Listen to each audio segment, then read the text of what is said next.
पण या सगळ्यात एक महत्त्वाचा मुद्दा असा आहे, म्हणजे अंजली दमानिया यांनी म्हटलेलं आहे की त्या तुम्हाला येणार आहेत, भेटणार आहेत, या सगळ्या प्रकरणातले पुरावे तुमच्या समोर ठेवणार आहेत. दुसरीकडे जितेंद्र आव्हाड असं म्हणतायत की समाजाविषयी तुम्ही म्हणताय, मग या आधी समाजातल्या ज्या लोकांचं आयुष्य उद्ध्वस्त झालेलं होतं ते या सगळ्याच गुन्हेगारी प्रवृत्तीमुळे झालेलं होतं, मग त्याविषयी तुमचं म्हणणं काय?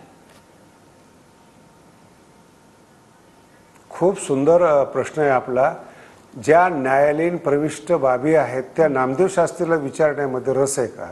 मी न्यायाधीश आहे या न्यायालय आहे मी. त्या अंजली दमानिया यांनी त्या न्यायालयात प्रस्तुत करून त्याचा न्याय मागावा.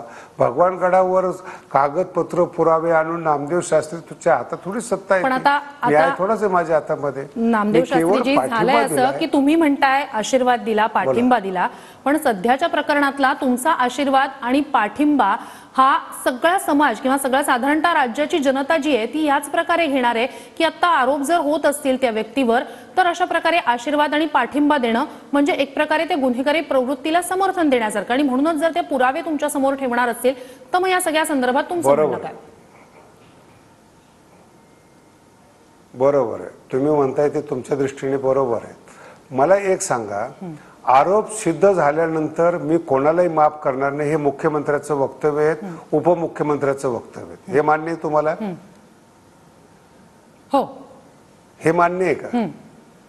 आरोप सिद्ध झाल्यानंतर आम्ही त्याचा कोणत्याही दोषीला माफ करणार नाही. मग जर त्यांनी जर हे सिद्ध केलं तर जे माफ करणार नाही त्यांच्याकडे पुरावे दाखल करा ना. नामदेव शास्त्री थोडा सत्ताधीश आहे, त्यांना आधीच पुरावे दिलेले आहेत.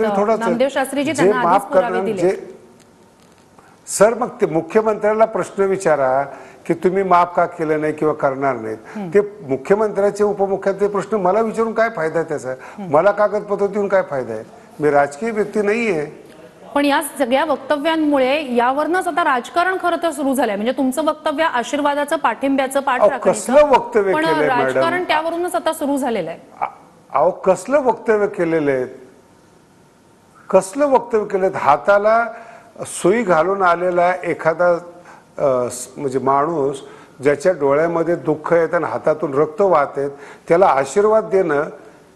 आम्ही संत माणसं आहेत, आमचं अंतःकरण तुमच्या इतकं कठोर नाहीये की तुम्ही आशीर्वाद दिल्यावर सुद्धा राजकारण करतायत.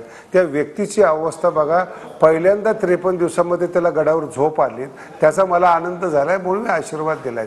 तुम्ही राजकारण करताना कशाचं करावं याचं तरी भान ठेवा. जे हत्या झाली त्याचे दोषी मुख्यमंत्री, उपमुख्यमंत्री असतीलच ना ते, पण नामदेव शास्त्री थोडाच दोषी त्याच्यामध्ये. म्हणजे आशीर्वाद सुद्धा देणं संतांचा गुन्हा आहे का?